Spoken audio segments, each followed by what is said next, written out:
Men sizga qoyil qoldim. Shuncha mashaqqatdan o'tib shu bonus darsga ega bo'ldingiz va bugun hozir mana shu videoda men siz bilan qanday qilib Instagramda nafaqat obunachilarni, balki prosmotrlarni oshirish mumkin degan savolingizga javob beraman. Formulalari bilan tushuntirib beraman. Bitta talab bor. Oling qog'oz ruchkani konspekt qilishga tayyor turing, chunki konspektda gap juda ham katta. Birinchi o'rinda siz aniqlab olishingiz kerak. Prosmotr o'zi nima uchun kerak sizga? Obunachilar nima uchun kerak? Hammada har xil maqsad bo'ladi. Agar siz shunchaki Instagramga kirib, qanaqadir bir qora fonga qanaqadir yozuv yozib, qanaqadir trend muzikani qo'yib, prosmotr yig'ib yurgan odam bo'lsangiz, yoki umuman hali Instagramni boshlamadim, nima qilsam bo'ladi degan savol bilan yurgan odam bo'lsangiz, yokida umuman boshlashni bilmayapman o'zi, nima qilaman degan xayollar sizni miyangizni qamrab olgan bo'lsa, birinchi navbatda siz yo'lingizni aniqlab olishingiz kerak. Prosmotr va obunachilar keladi. Qachon?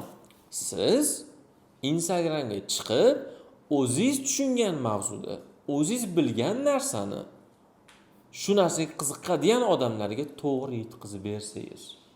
Ana shunda obunachi ham, prosmotr ham bo'ladi.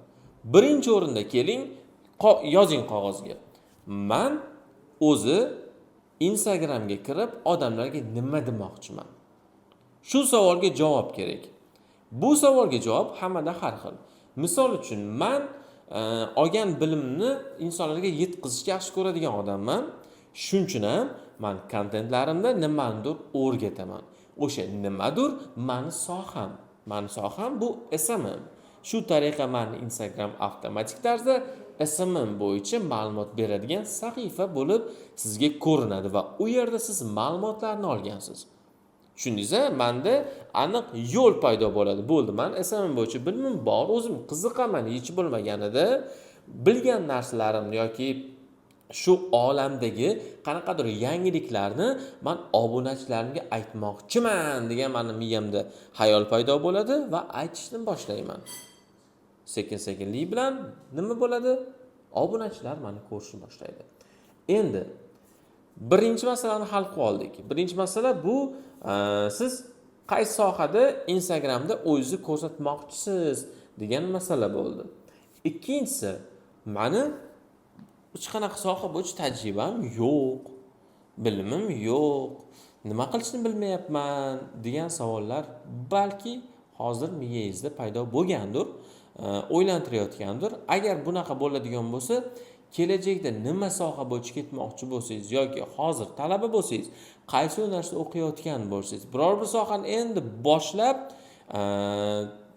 2 yil davomida o'sha soha bo'yicha professionalga aylanmoqchi bo'lsangiz, niyatingiz bo'lsa, aniq bitta o'sha niyat bo'yicha Instagram yuritishingiz ham mumkin.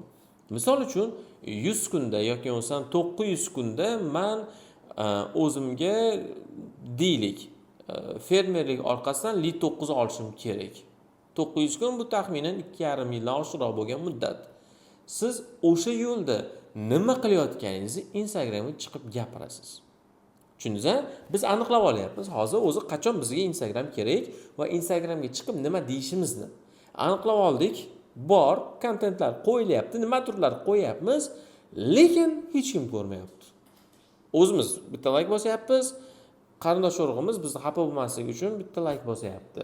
Biz xafa bo'lmasligimiz uchun. Shu jarayonda nima qilish kerak? Nima qilsam, menda prosmotrlar oshadi, menda obunachilar oshadi. Javob bitta.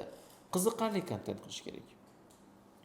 Siz aniqlab oldingiz, qayerga qarab ketishingizni yoki qayerga qarab ketayotganingizni, insonlarga nima deyishingizni, ana endi ularni qiziqishini ushlash kerak.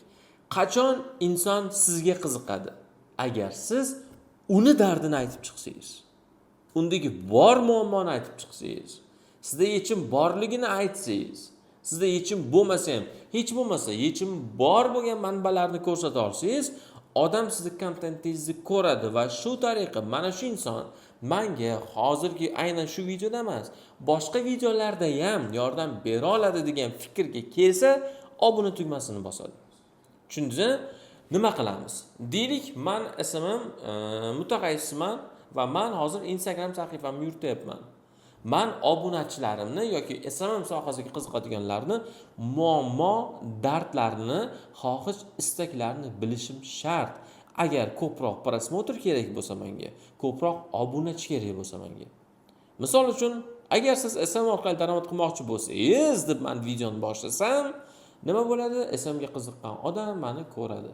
Hatto eng bo'lmaganida ham shu gapimni eshitadi. Meni yuzimni eslab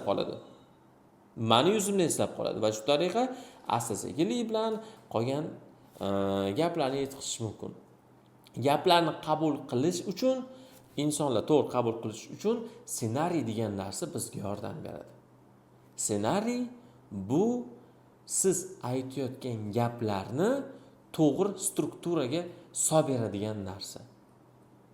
Shunchaki assalomu alaykum, yaxshimisiz, uydagilaringiz yaxshimi deb boshlaysiz, ha, yaxshi deb o'tkazib yuboradi. Nima qilish kerak? Birinchi uni dardi bilan boshlash kerak.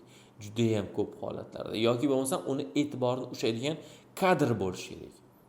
Mana shu 1-2 uzoq 3 sekundda odamni e'tiborini ushlashimiz kerak. Mana shu birinchi 3 sekundda e'tiborini ushlash degan tushuncha hook deb ataladi. Ya'ni qarmoq. Ushlab tortib olishimiz kerak. Mana bu qarmoq hammada har xil bo'ladi. Odatda savol bo'ladi. Qanday qilib palon narsa qilsa bo'ladi? Nimaga piston narsa bo'ladi? Siz bunday qilganingizda nima bo'lardi? Misol uchun, aynan shunaqa savollar bilan boshlangan narsa kimnidir ichidagi savoli, dardi, og'riqi bo'lishi mumkin. Tushundingizmi? Bu hook deyiladi.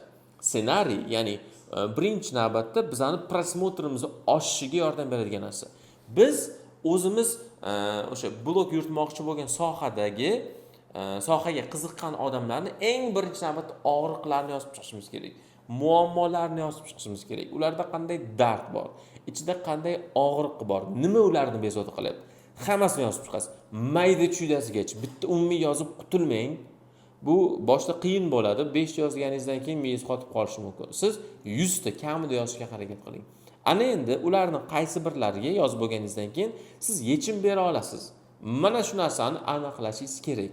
Yechim bera oladiganlaringiz aniq bo'lgandan keyin va u yechimlarni haqiqatan bera olsangiz, endi keyingi etapga o'tasiz. Keyingi etap bu ssenariy yozish. Ssenariyni qanday qilar ekanmiz? Hook bilan boshlar ekanmiz. Hook bu nima ekan? Ana og'riqlar bor-ku, o'sha og'riq bilan boshlash bo'lar ekan. Misol uchun savol: nimaga sizda palon narsa bo'lyapti?